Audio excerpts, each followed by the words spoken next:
Hello, Abnormal Investigations. We're visiting another state today, and the state that we're going to be visiting is a very, very interesting state. We're going to be visiting Nebraska, and I think this one here is going to be probably one of your favorites. It seems like they have a lot of weird things going on there, so let's see what they got. The first one they have is called the Alkali Lake Monster. Our first stop on this cryptozoological safari is the sleepy town of Hay Springs. Nestled in the rugged terrain of northwestern Nebraska, it's here that we find the legend of the Alkali Lake Monster, also known as the Walgren Lake Monster, or even the tongue-twisting Giganticus brutervius. This massive aquatic beast was first reported way back in 1921 at what was then called the Alkali Lake, now known as Walgren Lake. So, almost every state seems like they have a water monster too, huh? According to the eyewitness account of local fellow named J.A. Johnson, he and two of his buddies were camping by the lake when they spotted something mighty peculiar, swimming about 20 yards offshore. Johnson described it as a huge alligator-like creature around 40 feet long, with rough grayish-brown skin and a single horn protruding from its head between the eyes and the nostrils. Now Johnson claimed that when this monster noticed the men were gawking at it, the darn thing let out a mighty roar that'd curl your toes. It thrashed its powerful tail and then dove beneath the surface, disappearing from view like a ghost at sunrise. Well, news of Johnson's sighting spread faster than wildfire in a drought, and before you could say "Jumpin' G. Willikers," the Alkali Lake Monster became a media sensation, with stories popping up in newspapers from coast to coast and even across the pond to London Times. As more folks came forward with their own tales of the beast, the legend of the monster grew bigger than a 10-gallon hat. Some claim there were additional sightings and even a few harebrained attempts by the locals to capture the critter. As the years went by, the monster's description and supposed abilities got more and more fantastical. That is such a huge problem in this community.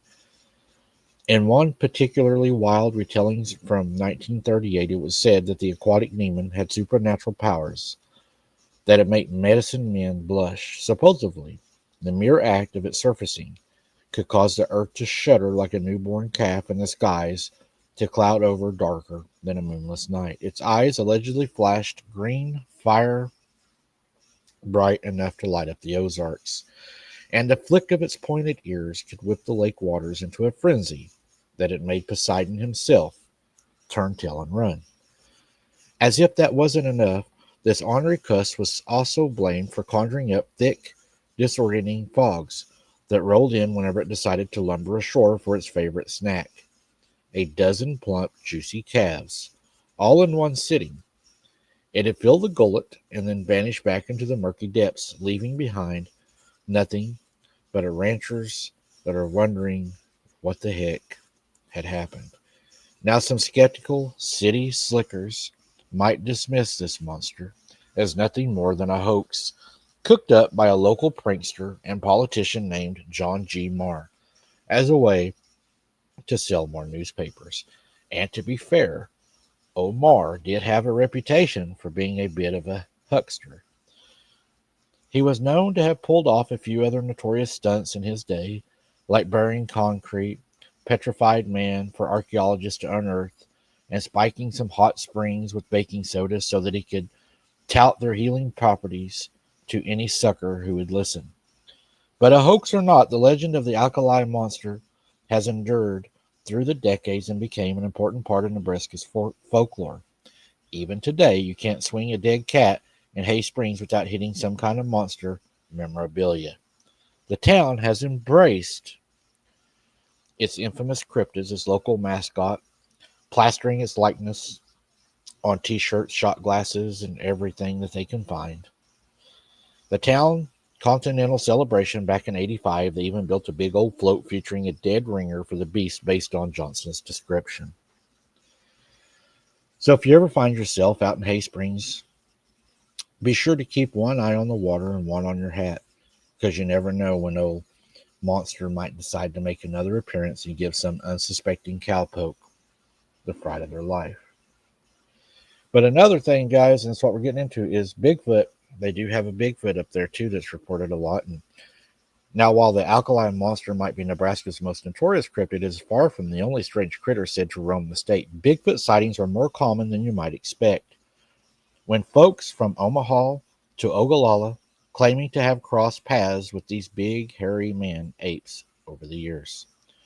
One of the most dramatic encounters happened back in '74 near the town of Blue Springs. A fella on a motorcycle was cruising down the highway minding his own business when all of a sudden a large bipedal creature came barreling out of the brush and ran right back dab in front of him, causing him to lay down his bike in a shower of sparks and asphalt. The poor bastard described the beast as standing around 7 to 8 feet tall, covered in dark hair and reeking like a skunk's backside on a hot summer day. What's even more peculiar is that the cars coming from the other direction also stopped, and the driver confirmed he had seen the dang thing too. 2 witnesses, one seriously strange event. Another Bigfoot sighting that raised more than a few eyebrows happened in 2006 at Chadron State Park, out in the remote and rugged Pine Ridge area of Nebraska. A hiker was minding his own business, enjoying the scenery, when he spotted a tall, black, furry figure standing on a rocky ledge 300 to 400 yards away from him. The witness watched the amazement as the creature swayed back and forth like a sapling in a stiff breeze for several minutes before it casually strolling out of view behind the outcropping cool as a cucumber. Turns out, the Pine Ridge region has been a hotspot for Bigfoot activity over the years, with remote forested terrain providing the perfect hideout for these elusive man-beasts. But Sasquatch isn't just only a hairy humanoid said to call Nebraska home. Back in '74, a group of folks near Fontanelle Forest in Bellevue got the shock of their lives when they spotted a strange baboon-like creature lumbering through the trees. Witnesses described it as standing around 7 foot tall, covered in dark, matted hair, and moving with a clumsy, almost comical gait, like a drunk trying to navigate a flight of stairs. If you'll remember, guys, when we had T. Carp on the other night, he was talking about how his dad described how they would run and move was almost cartoonish. So, makes you say, on this, right?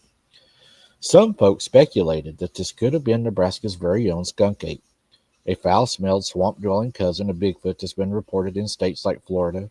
Others just chalked it up to one hell of a weird day in the woods. Either way, the sighting remains a head-scratcher to this very day. And if Bigfoot and mystery apes aren't enough to make your skin crawl, apparently there are even werewolves prowling around the Pine Ridge area back in the late 1800s. According to local legend, townfolk were terrorized by wild men who would attack livestock with his bare hands and teeth under the light of the full moon, ripping them to shreds like a hot knife through butter. One unlucky ranch hand even claimed to have gone toe-to-toe with the beast and barely escaped with his life, suffering a severe bite wound to his face and neck in the process. Was this a genuine, bona fide werewolf, or just some poor deranged soul with a serious case of rabies and a hankering for raw steak? I reckon we'll never know for sure. But the doctor also said he had never seen a person with canines as large as the bites that the rancher had. But Nebraska's cryptid activity isn't just limited to the critters roaming around on dry land. Turns out the state's lakes and rivers are home to some pretty peculiar critters, too, aside from the old pal, the Alkali Lake monster. Take Lake Ogallala, for instance. This man-made reservoir on the North Platte River is said to be home to the massive serpentine creature of the taste for waterfowl that had put a Cajun chef to shame. The locals have taken to calling this aquatic atrocity Augie, And if the stories are to be believed, this thing is an absolute unit, reaching lengths of up to 20 feet and sometimes more. Witnesses described the Augie as looking like some kind of prehistoric fish with a long, sinuous body and a maw big enough to swallow a full grown goose in one gulp. Some folks even claimed to have seen this beast breach the surface of the water like a whale, its scales glinting in the sun like a freshly polished belt buckle. Now, I'm no cryptozoologist, but I reckon if there's any truth to these tales, Augie might be some kind of oversized sturgeon or a gar that's managed to avoid the frying pan and grow to monstrous proportions over the years. Or maybe it's just a big old catfish with a serious case of the munchies. Either way, something's out there in the Ogallala land. And then there's the Loch Ness Tessie, Nebraska's very own version of Scotland's famous lake monster. This cryptid is said to call the waters of Loch Ness Lake near Valentine home. According to the eyewitness report, she's dead ringer for her Scottish cousin. Sightings describe Tessie as a humped serpentine beast with a long neck and flippers that could give Michael Phelps a run for his money. Some folks even claim to have seen her surface with a mouthful of fish, her eyes glinting with primal hunger that'd make a grizzly bear look like nothing by comparison. Now, these creatures roam the hills of Nebraska, but the number one reported beast right now in Nebraska is the Bigfoot. He is seen all over the state, neighborhoods, woods, and even on the outskirts of town. He seems to make his way everywhere. So what do you think, guys? Pretty interesting, huh? Bigfoot's everywhere there, and almost every state has like a lake monster. What y'all think about visiting Nebraska? Let me know in the comments. And again, guys, thank you so much for listening, and we'll see you on the next one.